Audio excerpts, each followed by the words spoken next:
ग़ज़वे अहज़ाब में अल्लाह सुब्हानहू तआला ने मुसलमानों को एक नई स्ट्रेटजी सिखाई। सलमान फ़ारसी एक गैर अरब शख्स थे। उनके मशवरे पे अल्लाह के नबी ने मदीना शहर के इर्द-गिर्द खंदक खोदी। न खुद सिर्फ बल्कि साथियों ने भी 18-18 हाथ लंबी खंदक एक-एक ने खोदी। और कहत और भूख और जो सर्दी थी शिद्दत की उस वक़्त में, आपको तो सहराओं की जैसे गर्मी शदीद होती है, सर्दी भी शदीद होती है।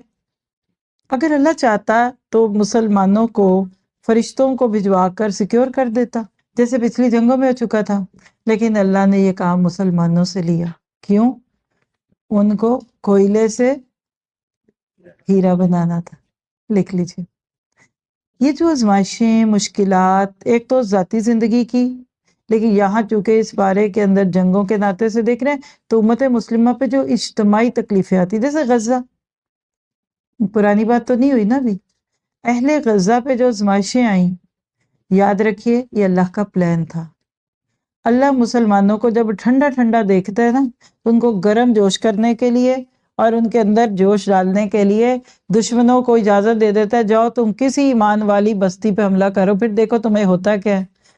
सहाबे कराम को कच्ची ईंटें नहीं, पक्की हुई ईंटें बनाना था अल्लाह ने नबी के साथ। क्यों? इन्होंने अल्लाह के नबी के बाद इस पैगाम को आगे लेके जाना था। तो खंदक में ये सब हुआ।